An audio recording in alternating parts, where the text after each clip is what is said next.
गुरु प्यारी साध संगत जी, आप सभी को प्यार भरी राधा स्वामी जी। अगर आप हमारे राधा स्वामी साखियां चैनल पर नए हैं तो इस चैनल को लाइक और सब्सक्राइब करना ना भूले जी। आज मैं आपको जो साखी सुनाने जा रही हूँ, ये साखी दिल्ली में रहने वाली एक बीवी द्वारा सुनाई गई थी। और जब सारी संगत ने यह साखी सुनी तो वह सब बाबा जी के आगे प्रेम में आंसू बहने लग गई। इस बीवी ने बताया कि जब 4 साल पहले इनकी बेटी की पढ़ाई पूरी हुई थी, तब इन्होंने उसके लिए रिश्ता देखना शुरू कर दिया। इस बीवी की इच्छा यही थी कि इनकी बेटी किसी सत्संगी परिवार में जाए, लेकिन कि कहा जाता है रिश्ते पहले से ही बनकर आते हैं। तो इनकी लाख कोशिशों के बाद भी सत्संगी परिवार में उनकी बेटी का रिश्ता नहीं हो पाया। इन्हें जो लड़का पसंद आया वह सत्संगी परिवार से नहीं था, और वह बेटी की उम्र निकलने के डर से इन्होंने उसकी शादी एक गैर सत्संगी परिवार में कर दी।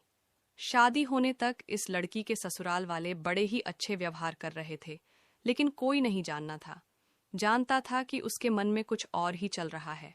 उनके व्यवहार से खुश होकर लड़की के माता पिता ने शादी की तारीख पक्की कर दी, और रिश्ता पक्का होने पर इस लड़की की मां ने कहा, बाबा जी की दया से हमारे पास किसी चीज की कोई कमी नहीं है, इसीलिए यह शादी बड़े ही धूमधाम से करना चाहते हैं।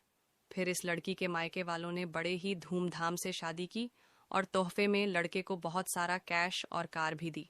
इस लड़की की मां ने बताया कि उनकी अपनी बेटी इकलौती ननंद को बहुत सारा सोना दिया, और जितनी इनकी कोशिश हो सकती थी यह सब भी दिया।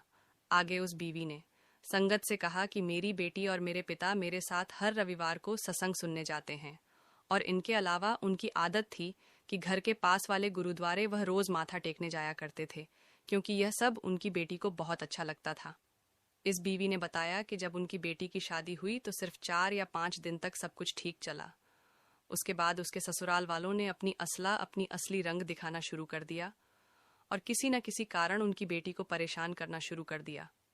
उन्होंने बताया कि जब उनकी बेटी अपनी आदत के अनुसार गुरुद्वारे जाने के लिए घर से निकलने लगती, तब किसी न किसी कारण उसे घर पर ही रोक लिया जाता, और जैसे तैसे दिन आगे बीतने लगे, उनकी बेटी पर ससुराल वालों द्वारा अत्याचार ज्यादा किए जाने लगे। इस सब से तंग आकर जब उसकी बेटी ने शाम की जगह जल्दी उठकर सुबह गुरुद्वारा जाना शुरू कर दिया, तब 4-5 दिन तक तो वह गुरुद्वारे जा पाई, लेकिन उसके बाद उसके ससुराल वालों ने उसका सुबह भी गुरुद्वारा जाना बंद करवा दिया।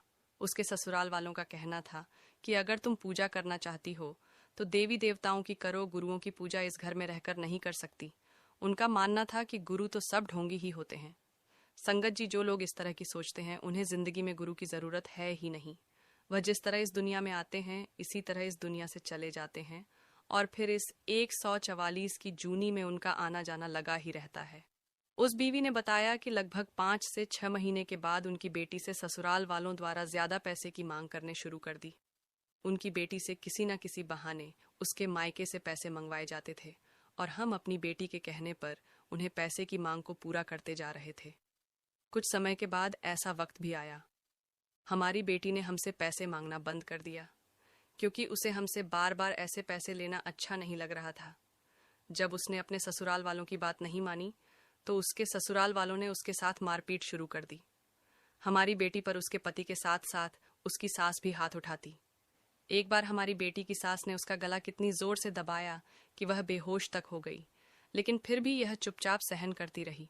समय बीतने तक हमारी बेटी ने हमें यह सब बात नहीं बताई, क्योंकि वह नहीं चाहती थी कि हमें यह सब बताकर वह हम पर कोई परेशानी देख सके।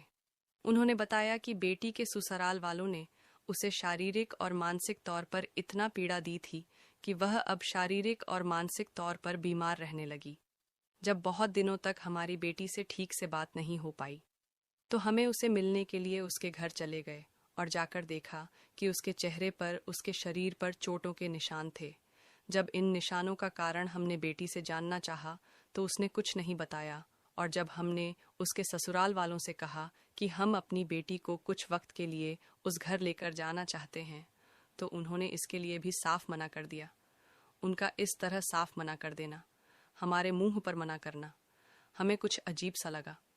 उस वक्त हालत को देखते हुए हम वापस आ गए, लेकिन उसके बाद हमारी रातों की नींद और दिन का चैन उड़ गया। हमें अपनी बेटी की चिंता सताने लगी। ऐसा 2-3 दिन बीते और हमारी बेटी का फ़ोन हमारे पास आया, और वह हमें छुपकर फ़ोन कर रही थी, और तब उसने फ़ोन पर हमें एक एक बात बता दी उसकी।